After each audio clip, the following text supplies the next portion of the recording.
My name is Lily, and I'm 29 years old. For most of my life, I've found comfort in the quiet, predictable world of books. As a librarian, my days are governed by the Dewey Decimal System and the gentle rustle of turning pages. It's a peaceful existence, one I built for myself brick by brick. That peace was shattered on my wedding day. 2 years ago, my parents wrote a check for $50,000 for my younger sister's wedding, calling it an investment in her happiness. When my turn came, they offered me a dusty box of hand-me-down decorations from their attic. But as they sat in the front row of my ceremony, expecting a budget affair in a community hall, their jaws dropped. They had no idea about the secret my fiancé and I had been keeping for over a year. A secret that was about to change our family's power dynamic forever. If you've ever felt like the shadow in your own family, drop a comment letting me know where you're watching from. And before I tell you how I pulled off the shock of a lifetime, hit that like button and subscribe for more stories about finding your own light when others try to keep you in the dark. To understand what happened on my wedding day, you need to understand the solar system I grew up in. My younger sister, Chloe, was the sun radiant, dazzling, and the undisputed center of our family's universe. And I was Pluto, a distant, quiet, celestial body, acknowledged but rarely the focus of any real attention. It had always been this way. Chloe was the artist, the free spirit whose every whim was a masterpiece in the making.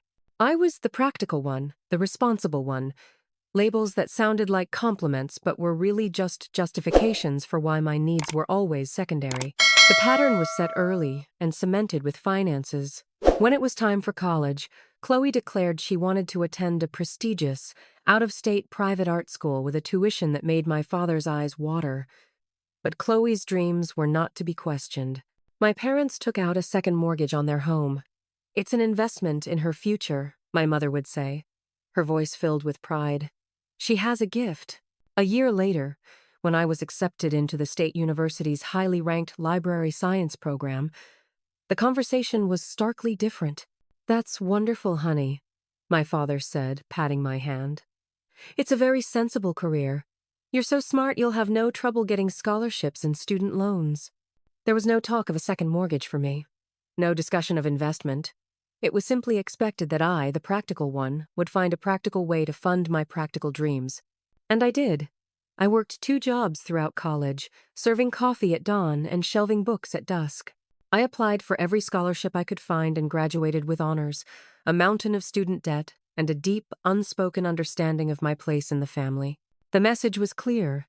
Chloe's desires were funded, while my needs were my own responsibility. This wasn't born from malice. Not exactly. It was more like a fundamental blindness on their part. They saw Chloe's vibrant, demanding personality as a sign of potential that needed nurturing and financing. They saw my quiet competence as self-sufficiency. They weren't raising 2 daughters.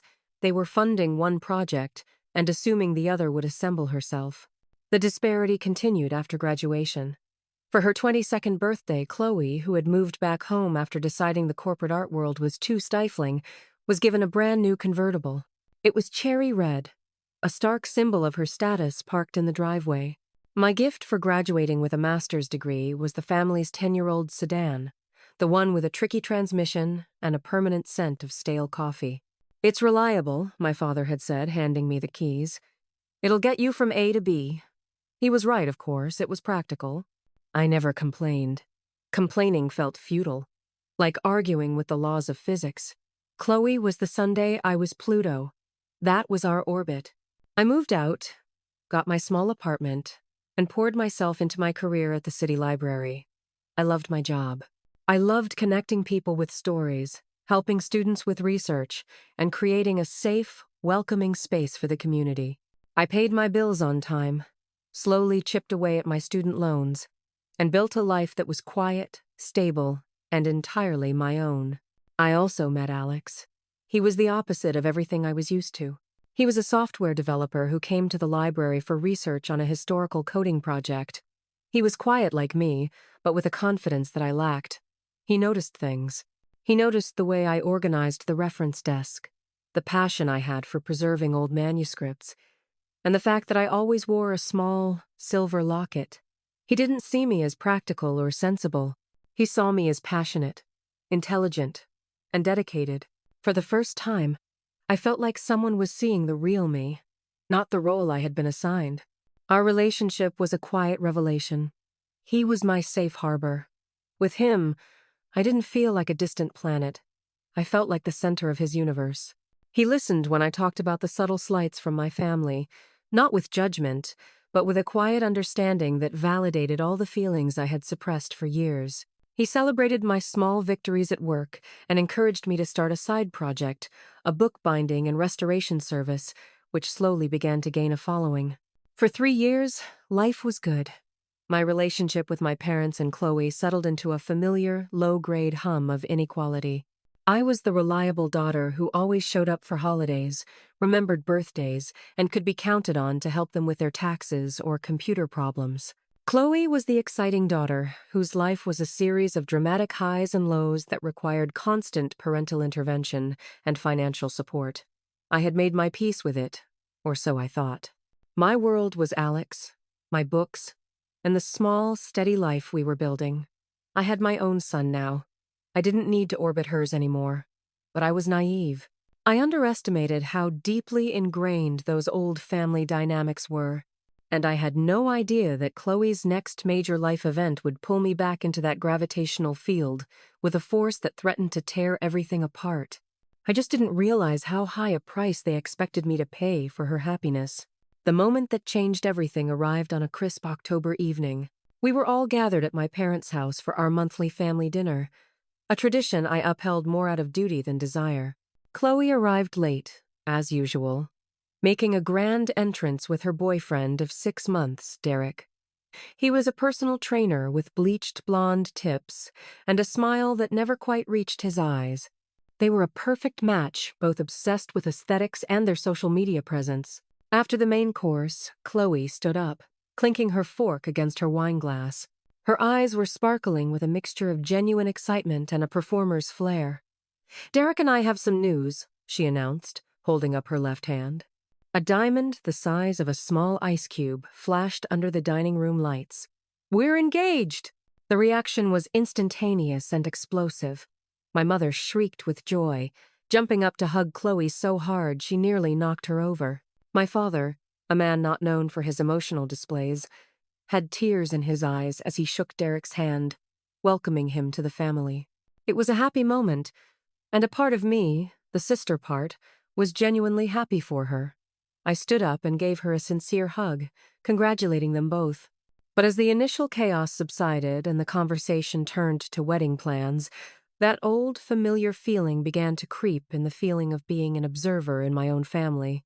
Chloe held court at the head of the table, describing her vision for the perfect wedding. It was a Pinterest board brought to life.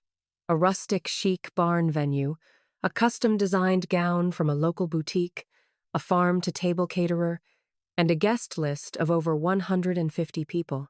I listened, doing the mental math. As a librarian who also ran a small bookbinding business, I knew the cost of things. The venue she wanted alone cost upwards of $15,000. The entire affair sounded like it would easily be the price of a down payment on a house. "It's going to be expensive," Chloe admitted with a dramatic sigh. "But this is a once-in-a-lifetime day. We want it to be perfect." She looked directly at our parents, her expression a carefully crafted blend of hopeful daughter and savvy negotiator. My father cleared his throat. He and my mother exchanged a look, a quick, silent conversation. I had seen them have 1,000 times, usually right before they opened their checkbook for Chloe. "Well," my father began, "your mother and I have been putting some money aside for this very occasion. We want to help you have the wedding of your dreams." My mother beamed, reaching across the table to squeeze Chloe's hand. "We'll take care of it, sweetie. Don't you worry about a thing." Then Chloe dropped the number. "We've budgeted it out," she said, pulling a spreadsheet out of her designer handbag. "To do it right, we'll need about $50,000. Silence fell over the table. Even for my parents, that was a significant amount of money. I saw my father's face tighten for a fraction of a second before he composed himself. I held my breath, waiting for the gentle refusal, the suggestion of a more practical budget. It never came. "50,000 it is," my father said, his voice firm. "We'll make it work. This is for our daughter's happiness." My mother nodded enthusiastically. Of course. It's an investment in your future together. A strong start for a strong marriage. An investment. The same word they had used for her art school tuition. I felt a cold knot form in my stomach. I looked at Alex, who gave my hand a gentle squeeze under the table. His eyes were filled with a quiet understanding that was both a comfort and a confirmation of the absurdity of the situation. No one looked at me. No one seemed to remember there was another daughter in the room. A daughter who had been in a committed, loving relationship for 3 years. It was as if my future, my potential wedding, didn't exist in their financial or emotional planning. In that moment, Chloe's engagement wasn't just about her. It became another testament to the family hierarchy. Her once-in-a-lifetime day was worth a second mortgage. My future once-in-a-lifetime day, I suspected, would be met with suggestions for a potluck in the park. Later that evening, as Alex and I drove home, I was quiet. "Are you okay?" he asked, his voice gentle. "I'm fine," I said, the automatic response of a lifetime of swallowing disappointment. "I'm happy for her." "You can be happy for her and still feel hurt by them, Lily," he said, and that simple validation was enough to make my eyes well up. It's not about the money, it's about what it represents. He was right. It was about the blatant declaration of value. Chloe's wedding was a $50,000 priority. I was an afterthought. The catalyst had been thrown into our family dynamic, and while I tried to maintain my peaceful orbit, I could feel the pull of the old system growing stronger. The next 8 months of wedding planning would test every ounce of my resolve. I had thought I could remain a distant observer, but I was about to be conscripted as a key, yet entirely unappreciated, member of the wedding production crew. I just didn't know yet that my only payment would be a front-row seat to my own erasure. The 8 months leading up to Chloe's wedding were a masterclass in passive aggression and exploitation disguised as family, helping family. My role quickly shifted from sister of the bride to unpaid intern with specialized skills. It began subtly. The first incident was the bridesmaid dresses. Chloe had chosen 5 of her closest friends, and me, to be in her bridal party. She had her heart set on a specific style of sage green dress from a designer whose price tag was astronomical.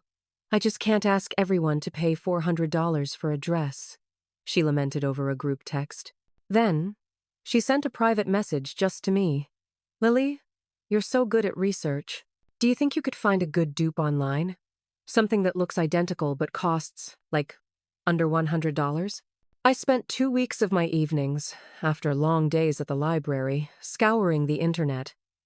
I cross-referenced fabric swatches, read hundreds of reviews, and dealt with shady overseas websites. Finally, I found a near-perfect replica for $95. I sent the link to the group, proud of my work. The other bridesmaids were thrilled. Chloe's response was a simple, "Great, thanks. Everyone order your own." There was no acknowledgement of the hours I had spent. It was simply a task assigned and completed. When I, already strained financially from my own bills, mentioned that buying the dress was a bit tight for me at the moment, my mother overheard. "Oh, Lily, don't be difficult," she said with a sigh. "It's your sister's big day. We all have to make small sacrifices." I ended up putting the dress on my credit card. Sacrifice number 1.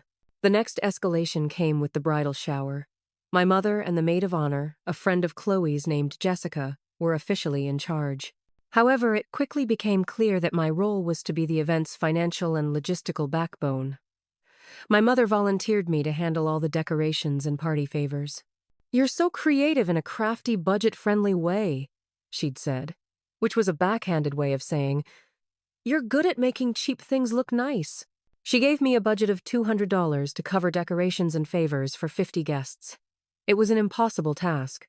When I presented a plan that involved DIY centerpieces using books from the library's discard pile and simple handmade bookmarks as favors, Chloe wrinkled her nose. "Bookmarks? Lily, this is a bridal shower, not a book fair. It sounds a little cheap." "It's what we can do with the budget," I explained calmly. "Well, maybe you could chip in a little extra," my mother suggested. "Think of it as part of your gift to her." I ended up spending over $400 of my own money. Money I was trying to save for a new book press for my business on decorations that were more Instagrammable. At the shower, my mother proudly showed off the elegant floral arrangements and personalized candles, taking full credit for the beautiful atmosphere. I spent the entire party refilling drinks and clearing plates, while Chloe and my mother entertained the guests. I was staff. Sacrifice number 2. The incidents kept piling up, each one chipping away at my resolve. Chloe needed someone to address and stamp 150 wedding invitations. My neat, librarian's handwriting was perfect for the job. She needed someone to chase down RSVPs. My organizational skills were a lifesaver. Each task was presented as a small favor, but collectively, they amounted to a part-time job I wasn't being paid for. The entire time, my own life, my own relationship, was completely ignored. Alex and I had been quietly talking about our own future. We knew we wanted to get married, but we were in no rush. We were enjoying building our life together. When I casually mentioned to my mother that Alex and I were thinking about getting engaged soon, her reaction was lukewarm at best. "Oh, that's nice, dear," she said, her eyes immediately scanning the room for Chloe.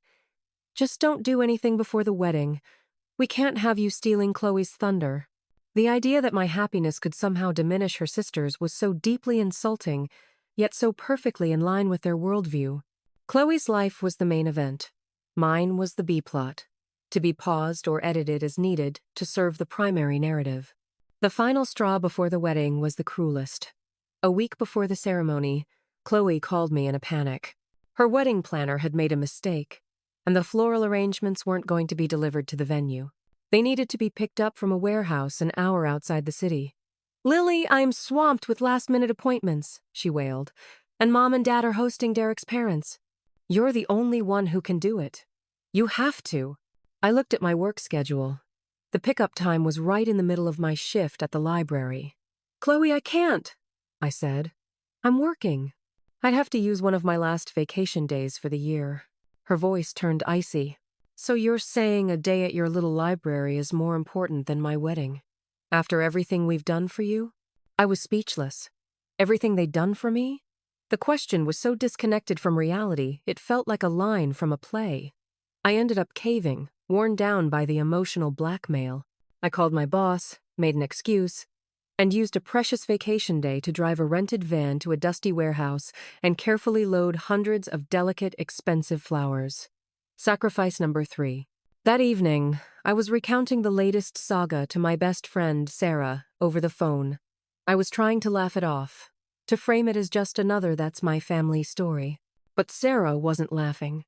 There was a long pause on the other end of the line before she spoke, her voice serious. "Lily, can I be honest with you?" "Of course," I said. "They're not just taking advantage of you anymore," she said quietly. "This is emotional abuse. They don't see you as a daughter or a sister. They see you as an appliance. A useful, reliable appliance they can pull out of the closet whenever they need something, and then put away when they're done. You deserve so much better." Her words hit me like a physical blow because they were true. Appliance. That's exactly what I felt like. Useful, practical, and utterly devoid of my own needs or feelings in their eyes. Hearing it from an outside perspective, from someone who loved me, broke through the years of conditioning. I wasn't being sensitive or jealous. I was being systematically devalued by the people who were supposed to love me most. I hung up the phone and looked around my small, peaceful apartment. I looked at the photos of me and Alex, smiling and happy. This was my life. This was real. The drama and demands of my family felt like a toxic cloud I kept willingly walking back into. As I sat there, a quiet resolve began to form in my heart.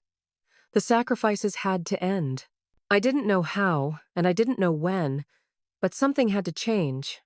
I just had no idea that the breaking point was only a few days away, waiting for me at the wedding rehearsal dinner. The rehearsal dinner was held at an upscale Italian restaurant, the kind with white tablecloths and waiters who grate Parmesan onto your pasta from a giant wheel. The air was thick with celebratory cheer and the scent of garlic bread. My parents were glowing, basking in the success of the event they had funded. Chloe was in her element, flitting from table to table like a monarch butterfly, accepting compliments on her dress, her ring, her impeccable taste. I sat beside Alex, trying to project an aura of calm celebration. I had done my duty. The flowers were delivered, the bridesmaids were wrangled, and my credit card was maxed out. I just had to get through this one last night and the wedding day itself, and then I could retreat back to my quiet life. Towards the end of the meal, my father stood up to give a toast.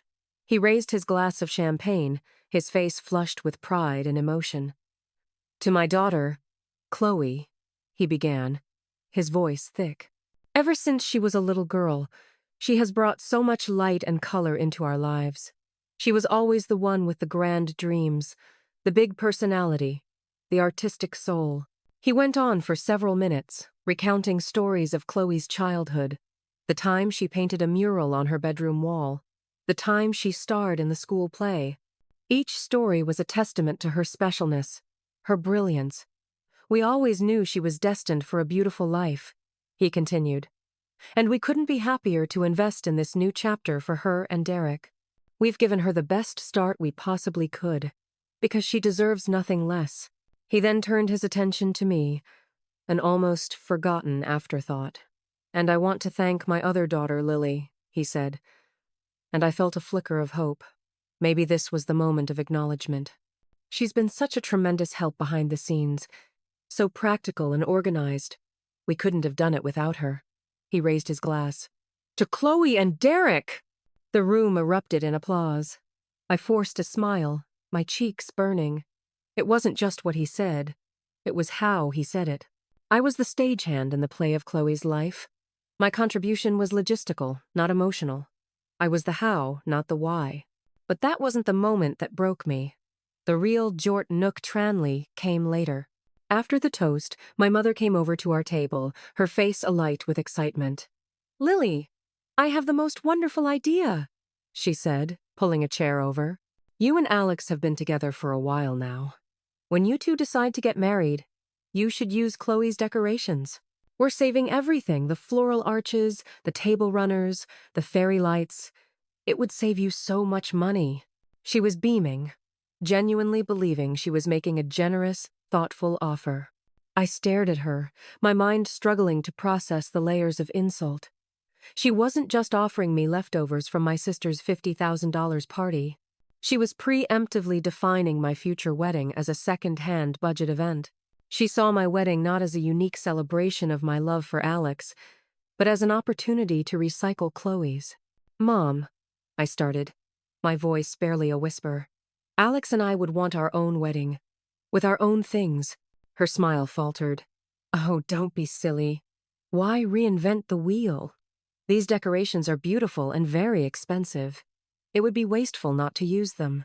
Besides," she added, lowering her voice conspiratorially, "you and Alex will need to be smart with your money.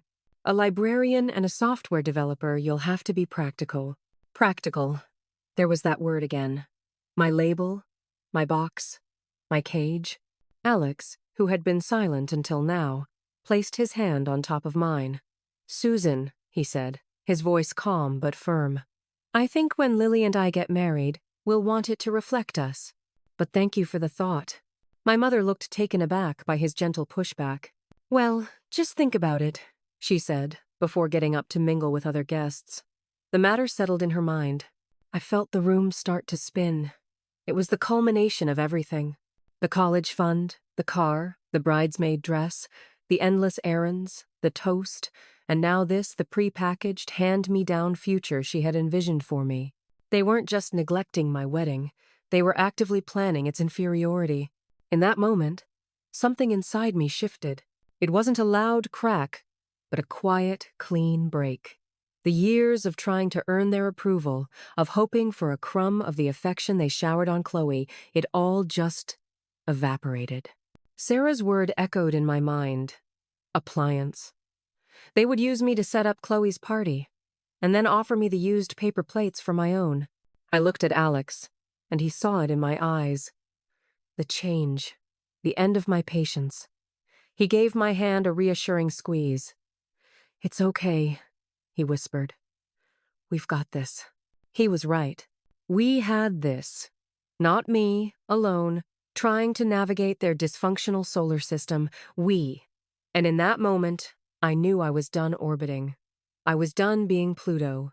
They had just given me the one thing I never knew I needed: permission to stop trying, permission to build my own galaxy with my own Sunday. And they had absolutely no idea it was a galaxy they were about to be completely shut out of. The drive home from the rehearsal dinner was silent, but it was a different kind of silence than the one we'd shared after the engagement announcement. That silence had been filled with my hurt. This one was filled with a quiet, humming resolve. When we walked into our apartment, I didn't cry. I didn't vent. I turned to Alex and said, "I'm ready." He knew exactly what I meant.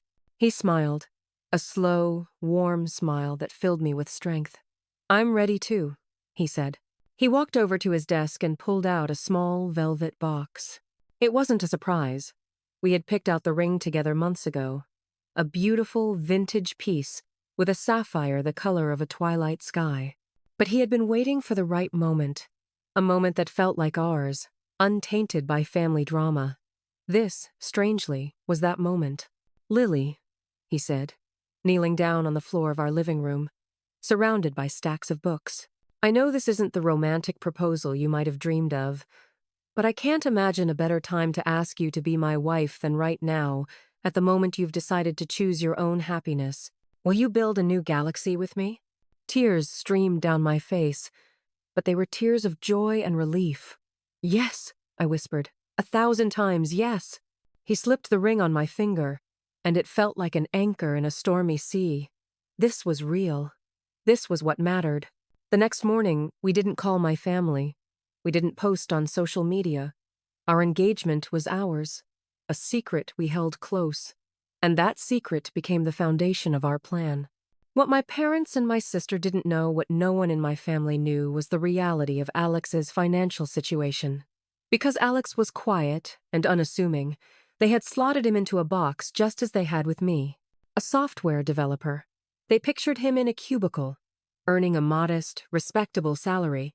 They had no idea that 3 years ago, Alex and his college roommate had developed a niche productivity app that had been quietly acquired by a major tech company. Alex wasn't ostentatious.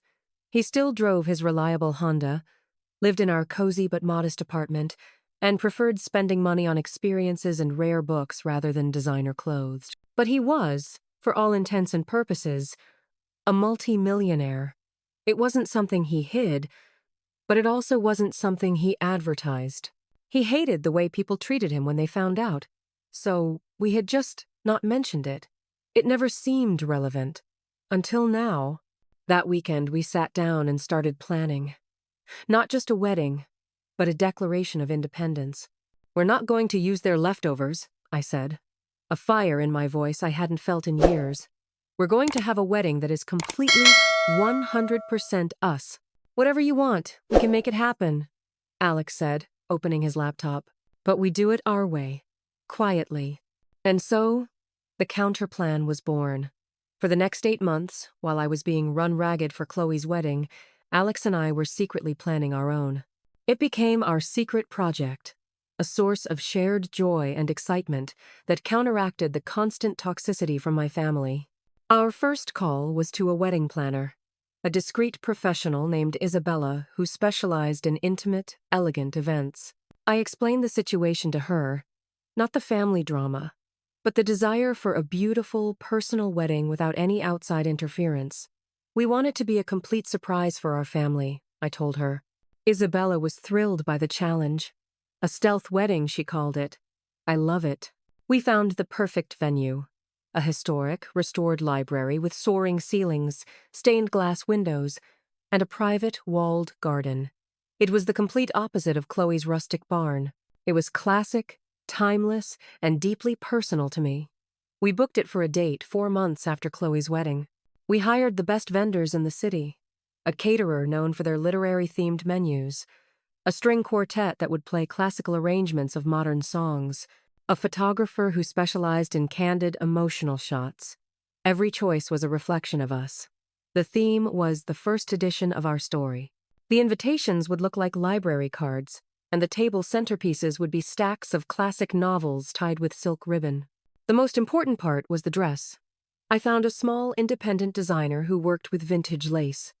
Together, we designed a gown that made me feel like I was stepping out of a classic novel. It was elegant, modest, but with intricate details that spoke to my love of craftsmanship. I paid for it with money from my own bookbinding business, which had started to take off. It was a purchase that felt entirely my own. Keeping this secret was surprisingly easy. My family was so consumed with Chloe's wedding that they never asked about my life. My frequent late nights at the library were actually venue walkthroughs with Isabella. My bookbinding client meetings were consultations with the caterer. My quietness and seeming compliance were misinterpreted as my usual passive nature. They had no idea that, beneath the surface, a revolution was brewing. We only told a few key people. My best friend Sarah, who was sworn to secrecy and became my secret maid of honor, and Alex's parents, who were wonderfully supportive and respected our wish for discretion. As Chloe's wedding day approached, the plan for our own was falling perfectly into place. We had created a beautiful event, funded entirely by us, that was a true reflection of our love. It was our secret weapon, but it was more than just a party. It was the stage we were building for our final act. The moment we would finally step out of the shadows and into our own light. The invitations for our wedding were printed and waiting. The message was simple.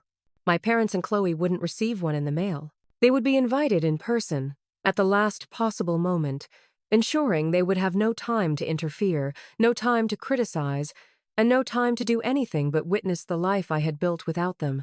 I just had to survive Chloe's wedding first. Chloe's wedding day was exactly as she had envisioned. A perfectly curated, Instagram-worthy spectacle. The barn was draped in fairy lights, the guests were beautiful, and Chloe herself looked like a princess in her custom gown. I played my part, fluffing her train, holding her bouquet, and smiling for photos until my face ached. I delivered the speech I was asked to give, a generic tribute to sisterhood that I had carefully stripped of any real emotion. I watched my parents look at her with an adoration so intense it was almost painful. They had their masterpiece. Through it all, I felt strangely calm, detached. I was an actress playing a role, and I knew the final act was coming soon. Our moment came 4 months later, the Saturday of our wedding. My parents and Chloe knew nothing. I had invited them over to my apartment for brunch that morning, under the guise of wanting to catch up. It was a plausible excuse. I had been intentionally distant since Chloe's wedding, citing work and my business as reasons. They arrived at 10 a.m., Chloe looking bored. My mother carrying a container of muffins, likely a peace offering for my recent absence. "It's so nice to finally see you, Lily," my mother said. "We were beginning to think you'd forgotten about us." "I've just been busy," I said, leading them into the living room where Alex was waiting. I let them settle on the couch, making small talk for a few minutes, before I took a deep breath and began. "Thank you for coming," I started, my voice steady. "There's a reason I asked you here today. Alex and I have some news." I held up my left hand, letting the sapphire ring catch the morning light. "We got engaged a while ago, and we've been planning our wedding." My mother's face registered surprise, followed by a flicker of annoyance. "You're engaged? And you didn't tell us? When is the wedding? We have to start planning." "That's the other part of the news," Alex said, stepping forward. "The wedding is today. In 3 hours, actually." The silence in the room was absolute. My mother's mouth opened and closed, but no sound came out. My father just stared, his coffee cup frozen halfway to his lips. Chloe's expression was a mixture of shock and outrage. "Today?" Chloe finally sputtered. "You're getting married today? Without telling anyone? What kind of wedding can you even throw together at the last minute?" Her tone was dismissive, already picturing a sad little ceremony at the courthouse. "It's not last minute," I said calmly. "We've been planning it for 8 months. I let that sink in. 8 months. The entire time I had been their workhorse, I had been building my own dream. "And we'd like for you to be there," Alex added, "as our guests."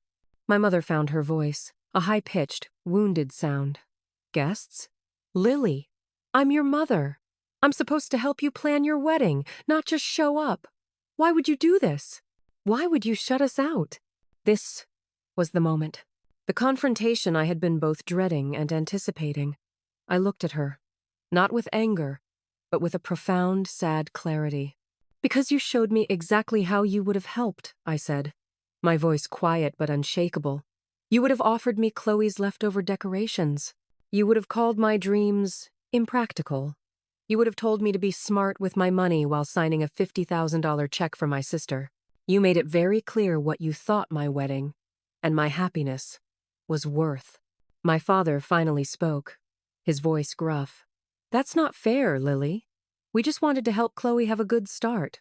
And what about my start? I asked, my voice rising slightly. Did I not deserve a good start? Did I not deserve the same consideration? Or was my worth capped at a used car and a box of second-hand fairy lights? Chloe scoffed. Oh my God, are you still upset about that? It was a suggestion. You're being so dramatic. You're just doing this to punish us, to steal my thunder. I almost laughed. Chloe, your thunder happened 4 months ago. Today is my day. And no, this isn't about punishment. This is about protection. I chose to protect my joy, my relationship, and my wedding from the criticism and comparisons and conditions that I knew would come. I chose to plan a day that was about love, not about living up to or being less than someone else's. I stood up and walked over to the small desk in the corner. I picked up 3 beautiful, custom-made invitations that looked like old-fashioned library cards. I handed one to each of them. The ceremony is at the George Peabody Library at 1 o'clock, I said. There's a seat reserved for each of you in the front row. You can choose to be there to celebrate with us, as our family, or you can choose not to. But what you can't choose anymore is how I live my life, or how I celebrate my happiness. My mother looked at the invitation, her eyes wide with shock, as she read the name of the prestigious venue. The Peabody Library? But how could you afford that? The question hung in the air, thick with all of their assumptions about me. Alex answered for me. We can afford it because we are fortunate enough to be in a position to do so, he said simply, offering no further explanation. The lack of detail was more powerful than any bank statement. The power dynamic in the room had shifted completely. They had come here expecting their quiet, practical daughter. They were faced with a woman they didn't recognize, one who had a secret life, secret resources, and a will of iron they had never known existed. Their shock was my vindication. Their confusion was my clarity. I have to go get ready now, I said, turning to walk towards my bedroom. My best friend is waiting for me. I hope I'll see you there. As I closed my bedroom door, I could hear their stunned, frantic whispers. The confrontation was over. There was no screaming, no shouting, just the quiet, devastating power of the truth. I had taken back my narrative. I had set my own terms. And now, I was going to go get married. The sun was finally rising on my galaxy. Getting ready for my wedding felt like floating. With Sarah by my side, we played music, sipped champagne, and laughed in the sunlit hotel suite Isabella had booked for us. The toxic cloud of family obligation, the constant, low-grade hum of their disapproval, had finally lifted. All that remained was pure, unadulterated joy. There was no frantic mother fussing over my hair, insisting on a different shade of lipstick. There was no demanding sister criticizing my choice of shoes or complaining that the timeline wasn't centered around her. There was just peace. A profound and unfamiliar calm that settled deep in my bones. When I put on my dress, the one I had designed and paid for with the earnings from my own 2 hands, I looked at myself in the mirror and saw a stranger I was finally getting to know. It wasn't the practical daughter or the shadow sister. It was Lily, a woman who was strong, capable, and deeply in love. A woman who was, at last, the main character in her own story. I didn't know if my family would show up until the moment I started walking down the aisle. The string quartet began playing a beautiful, haunting piece from a film score Alex and I both loved. The library was filled with the warm glow of candlelight, reflecting off the gilded spines of thousands of books, our silent, steadfast witnesses. At the end of that long aisle stood Alex, his eyes shining with a love so open and honest, it took my breath away. And then, as my eyes scanned the front row, I saw them. My parents and Chloe were sitting stiffly together, their faces a canvas of disbelief and confusion. Chloe was wearing a black dress, a subtle but clear statement of protest that I found almost comical. My mother's hands were clenched in her lap. My father just stared, looking utterly lost. They came. That, in itself, was something. The ceremony was everything I had never dared to dream of. Our vows, which we had written ourselves, weren't about forever or fairy tale promises. They were about partnership, about building a life where we would be each other's quietest refuge and loudest cheerleaders.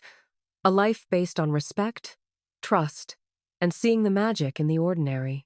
As I said my vows, looking only at the man in front of me, I wasn't thinking about my family's approval or disapproval. I was thinking only of him and the beautiful, peaceful life we were about to build. The reception in the library's main reading room was breathtaking. Guests dined at long, banquet-style tables adorned with stacks of classic novels, cascading ivy, and flickering candles. The atmosphere was one of warmth, intelligence, and genuine celebration. My family was a small, cold island in this sea of joy. They spoke in hushed tones, observing the scale and quiet elegance of the event with wide eyes. You could almost see the frantic calculations happening behind their eyes. This was not a budget wedding. This was an affair that spoke of taste, quality, and a level of financial freedom they couldn't comprehend. It didn't compute with their long-held image of me. My mother approached me once, as I was speaking with Alex's aunt. She waited until the aunt had moved away, then touched my arm, her grip surprisingly tight. "It's a beautiful wedding, Lily," she said, her voice a strained whisper. "I just wish I could have been a part of it." The "it" was implied. The planning, the control, the credit.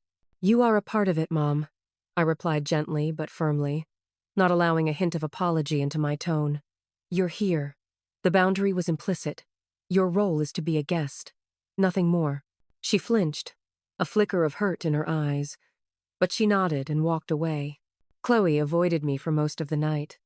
I saw her from across the room, locked in a tense-looking conversation with Derek.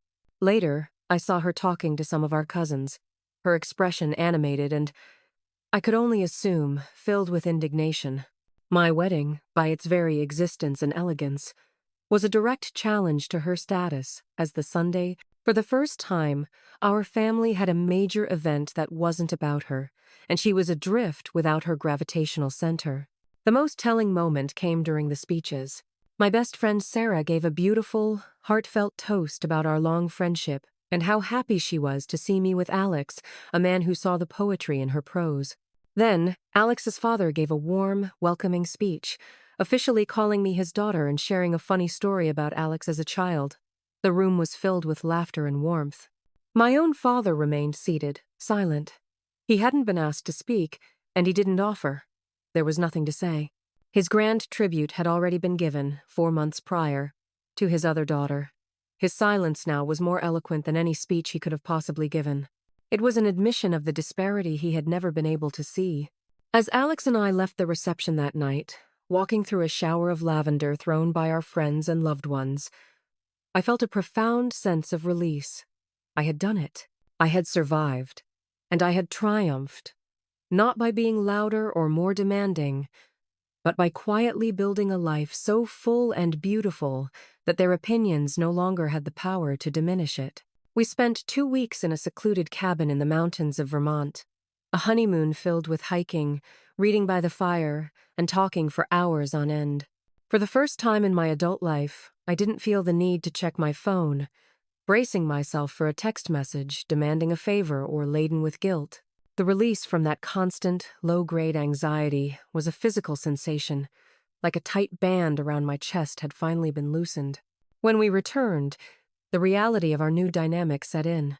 My parents called, their tone a mixture of residual anger and a new, cautious respect. The questions were no longer about my budget, but about Alex's work, about the app, about our honeymoon. They were fumbling, trying to understand the new power structure. Chloe, however, remained a ghost. She didn't call. She didn't text. She unfollowed me on social media.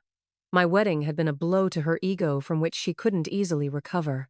The family appliance had revealed itself to be a luxury model she couldn't afford, and she didn't know how to handle it. Her silence was a gaping hole in our family fabric. And while part of me mourned the sister I wished I'd had, a larger part felt the profound relief of her absence. The initial aftershock had sent fractures through our family, but I wasn't afraid. For the first time, I felt like I was standing on solid ground, a foundation that Alex and I had built together, one that couldn't be shaken by their disapproval. The dawn of my new life had arrived, and it was brighter than I had ever dared to imagine. The day I walked out of the city library for the last time as an employee wasn't sad. On the contrary, it was overwhelmingly liberating. 9 months after our wedding, my side business, the librarian's bindery, had become so successful that leaving the safety of my steady job wasn't a risk, but a logical next step. A feature on a popular artisan blog had led to a flood of inquiries, followed by a commission from a rare book collector to restore a first edition of a classic novel. That single project had given me both the capital and the confidence to make the leap. Alex and I had bought a charming house with a perfect, sun-drenched room for a studio, and I was finally, fully, the artisan I had always dreamed of being. We had built our galaxy, and it was peaceful and bright. Our life took on a rhythm of quiet, profound happiness. My days were spent working with my hands, giving new life to forgotten treasures. Alex's work continued to thrive, but our greatest joy was in the simple things. Transforming our overgrown backyard into a vegetable garden on weekends, hosting small, intimate dinner parties for our friends where the conversation flowed as freely as the wine, and spending our evenings reading side by side in our cozy living room. We had built a fortress of peace, a life defined by our shared values, not by external validation. The dynamics with my family continued their slow, seismic shift. The scales of justice, I had learned, don't always balance with a loud crash. Sometimes they settle slowly, weighted by the natural consequences of people's own actions. My parents, faced with the undeniable reality of my happiness and independence, had been forced to recalibrate. Their clumsy attempts to understand our finances had been met with polite but firm boundaries from both me and Alex. We never disclosed numbers, we simply lived our life. The evidence of our success was in our contentment, not our bank account. This forced them to engage with me on a different level. They couldn't offer unsolicited financial advice or pity my modest life anymore. They had to talk to me about my work, my travels, my actual life. The first time my father asked me a detailed question about the chemical process of deacidifying old paper, I was so stunned I had to ask him to repeat it. He was genuinely curious. He was trying. It was a fumbling, awkward attempt at a connection they had never bothered to forge before, but it was a start. We saw them for holidays and occasional dinners. The relationship was not warm, not yet, but it was more honest than it had ever been. They were learning to respect the boundaries I had set. There was no more casual criticism, no more backhanded compliments. The fear of being completely shut out had made them cautious. They were guests in my new life, and they knew they had to be on their best behavior. The most significant change, however, was with Chloe. Her silence had lasted for 3 months after the wedding. When she finally did re-emerge, it was not with an apology, but with a new crisis. Her husband, Derek, had been let go from his job at the high-end gym. His flashy lifestyle, it turned out, was funded largely by credit card debt, and his income was not as stable as he had led everyone to believe. The perfect life they had curated on social media was a house of cards, and a slight breeze had brought it all down. Chloe, who had never worked a steady job in her life and had no practical skills to fall back on, was suddenly faced with a mountain of bills for the life they had built. She did what she had always done. She ran to our parents. But this time, the bank of Mom and Dad was not as open as it used to be. The $50,000 for the wedding had seriously depleted their retirement savings, a fact my father admitted to me in a rare moment of candor during one of his visits. "We gave her the big start," he'd said, shaking his head. "We never thought we'd have to keep funding the whole operation." They helped, of course, old habits die hard. But it was with loans, not gifts. They started demanding accountability, asking to see budgets and proof of job searches. The dynamic had shifted.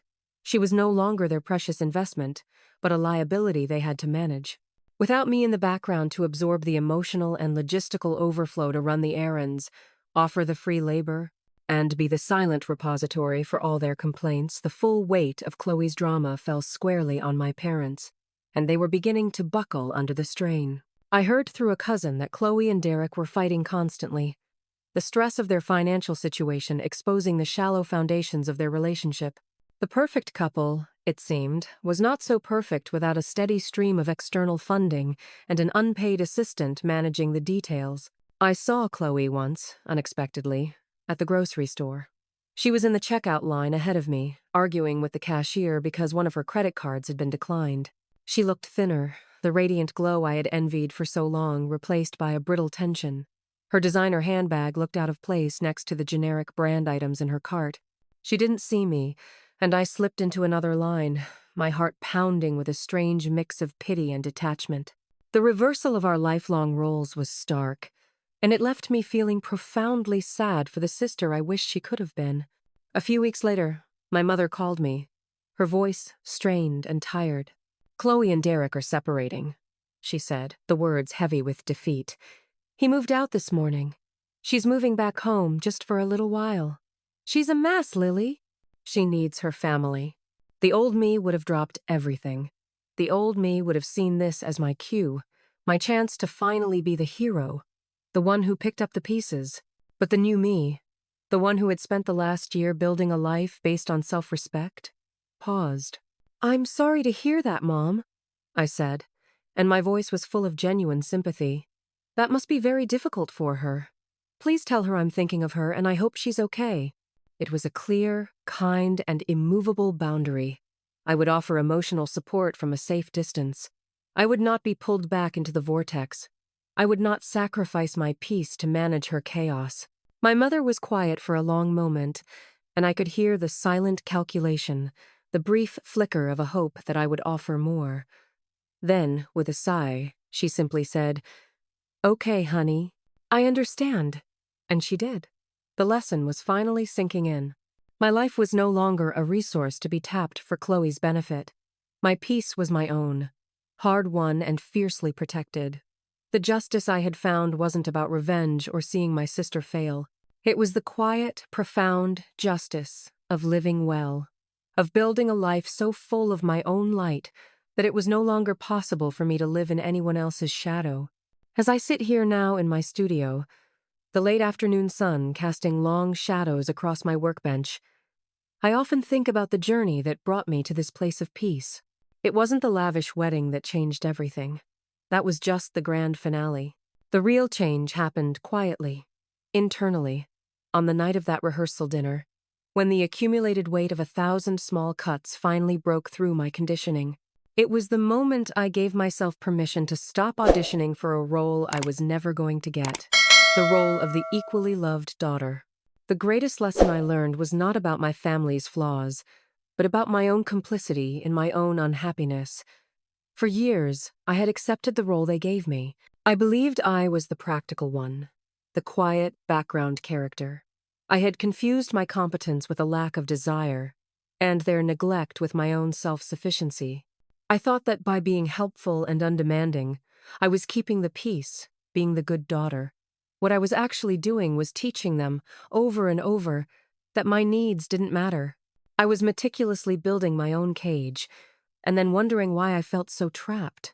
Setting that boundary, planning my wedding in secret, and confronting them not with anger, but with the undeniable, elegant evidence of my own happiness was the most terrifying and liberating thing I have ever done. It taught me that you cannot control how others see you, but you can, with absolute authority, control whether you allow their vision to define your reality. Their version of my life was a small, budget-friendly, hand-me-down affair. My version was a masterpiece I was crafting myself, one page at a time. It was the realization that their perception of me was a reflection of their own limitations, not my value. My relationship with my family will probably never be the idyllic picture my mother always carried in her heart.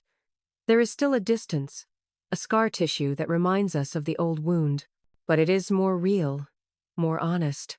My parents are learning to see me as a complete person, not just as a supporting role for my sister. My father, in his own gruff way, has started to show a quiet pride in my business, occasionally sending me articles about book restoration he finds online. It's a small gesture, but it's a language I'm learning to appreciate. And Chloe, now a single mother trying to build a life from scratch, is on her own difficult journey. She's working part-time at a retail store, something she finds deeply humbling. She and I have started exchanging tentative, occasional text messages, mostly about her son. The old rivalry has been replaced by a vast, uncertain space.